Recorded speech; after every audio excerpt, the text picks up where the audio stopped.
Hello दोस्तों, कैसे हैं आप सभी। उम्मीद करता हूं आप सब बेहतर होंगे। फ्रेंड्स, आप सभी का एक बार फिर से मोस्ट वेलकम है आपके अपने यूट्यूब प्लेटफॉर्म पर। फ्रेंड्स, आज हम जो टॉपिक करने वाले हैं सीटेट के लिए, ये आपका इम्पॉर्टेंट टॉपिक है। अगर इस टॉपिक को आपने तैयार कर लिया तो आप अपने स्कोर में 1 से 2 नंबर और बढ़ा सकते हैं। तो दोस्तों शुरू करेंगे। आज का टॉपिक है मोस्ट इम्पॉर्टेंट, अभिसारी चिंतन और अपसारी चिंतन, यानी कन्वर्जेंट थिंकिंग और डाइवर्जेंट थिंकिंग। तो शुरू करेंगे दोस्तों और समझेंगे। इससे रिलेटेड क्वेश्चन भी मैं इसी वीडियो में आपको करवा दूंगा एग्जाम्पल के तौर पर, कि तो आपको बेहतर तरीके से समझ में आ जाएगा। तो शुरू करेंगे दोस्तों, कन्वर्जेंट थिंकिंग क्या होती है और डाइवर्जेंट थिंकिंग क्या होती है। दोस्तों कन्वर्जेंट थिंकिंग, अब 20 सेकंड की आप स्टोरी सुनिएगा और आपको सारा कुछ समझ में आने वाला है। अगर दोस्तों मैं आपसे कहूँ कि आप एग्ज़ाम दे रहे हैं सीटेट का, ये किस लिए दे रहे हैं, आप इससे क्या कर सकते हैं, तो आपका जवाब होगा हम सीटेट करके दोस्तों क्लियर करके हम शिक्षक बनेंगे या टीचर बनेंगे। आपका यही जवाब होगा। तो सीटेट करके शिक्षक या आपका टीचर बनेंगे, इतना सा जवाब होगा। अगर मैं आपसे कहूँ कि आप शिक्षक बन के क्या कर सकते हैं, तो आपका जवाब, बहुत सारे आपके पास जवाब होंगे। क्या कर सकते हैं, कोई कहेगा भाई स्कूल जाएंगे, स्कूल को देखेंगे, वहाँ का मेंटेनेंस कराएंगे, कोई कहेगा बच्चों को हम पढ़ाएंगे, कोई कहेगा बच्चों को एक्स्ट्रा तरीके से पढ़ाएंगे, एक्स्ट्रा क्लास देंगे, कोई कहेगा कमज़ोर बच्चों को हम अलग से अच्छे से पढ़ाएंगे। इस तरीके से बहुत सारे आप विचार रख सकते हैं। तो यहाँ अगर मैंने आपसे पूछा कि सीटेट करके आप क्या करेंगे, आपने कहा टीचर बनेंगे, बस बात इतनी ख़त्म हो गई। और कुछ बन सकते हैं? नहीं बन सकते हैं। तो अब देखिए, अगर दोस्तों कन्वर्जेंट थिंकिंग वो थिंकिंग है जिसमें समस्या एक बिंदु पर ही केंद्रित होती है, सिर्फ एक बिंदु। मैंने आपसे कहा कि आप सीटेट करेंगे, क्या बनेंगे, किस लिए करेंगे, आपने कहा मैं शिक्षक बनूंगा। तो दोस्तों यहाँ बस एक ही जवाब है। क्या? अगर मैं आपसे पूछूं कि उत्तर प्रदेश की राजधानी क्या है, तो आप कहेंगे लखनऊ, आपका जवाब होगा लखनऊ। तो यहाँ समस्या जो है वो ख़त्म हो गई, बस एक बिंदु में आपका आंसर ख़त्म हो गया, एक वर्ड में आपका आंसर ख़त्म हो गया। तो यहाँ अभिसारी चिंतन हो जाएगा, यानी कन्वर्जेंट थिंकिंग हो जाएगी। अब मैंने आपसे पूछा आप शिक्षक बन के क्या क्या कर सकते हैं, किस तरीके से चीज़ों को बेहतर कर सकते हैं, तो आपके पास बहुत सारे विकल्प हैं, बहुत सारे दोस्तों जवाब हो जाएंगे, जैसा कि मैंने अभी बताया।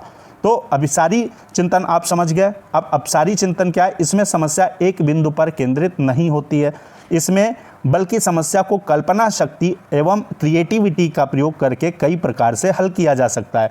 जैसे आपसे पूछा जाए, मान लीजिए कहीं बाढ़ आ गई नदी के कारण, तो बाढ़ को रोकने के उपाय क्या हैं, तो आप बहुत सारे उपाय, कोई बताएगा, कोई कुछ बताएगा, कोई कुछ बताएगा। तो ये आपका होता है अपसारी चिंतन, यानी डाइवर्जेंट थिंकिंग।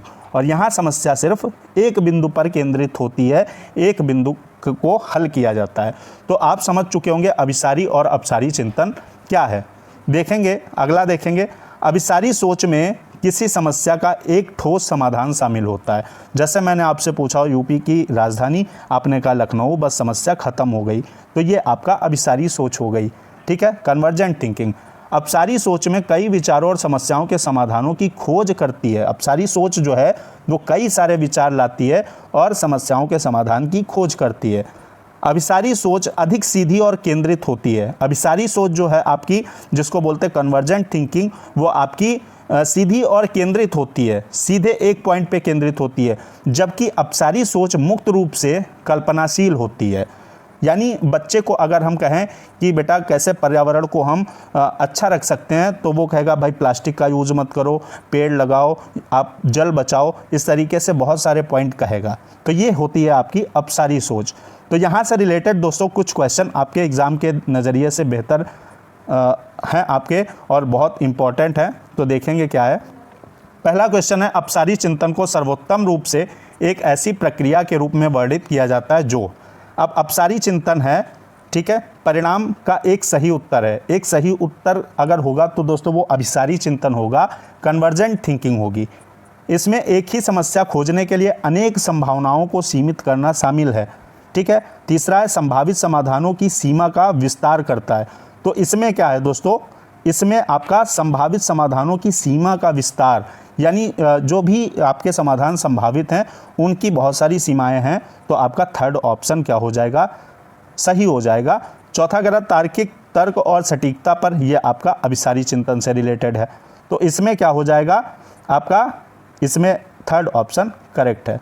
अगला देखेंगे, अगला क्या है, आउट ऑफ द बॉक्स विषय से परे चिंतन किससे संबंधित है। आउट ऑफ बॉक्स मतलब केवल एक बॉक्स में ना रहकर बहुत सारी दिशाओं में आप सोच सकते हैं, बहुत सारी दिशाओं में सोच सकते हैं, ये आपका अपसारी चिंतन यानी डाइवर्जेंट थिंकिंग होता है। ए ऑप्शन करेक्ट हो जाएगा। अगला क्या है दोस्तों, अगला देखेंगे क्वेश्चन। अगला क्वेश्चन है अपसारी चिंतन जो होता है, डाइवर्जेंट थिंकिंग, किसका परीक्षण करती है। बुद्धि का, एक व्यक्ति की विशिष्टता का, एक सही उत्तर का, ये तो आपका बिल्कुल गलत हो जाएगा। एक सही उत्तर यानी कन्वर्जेंट थिंकिंग, स्मृति का।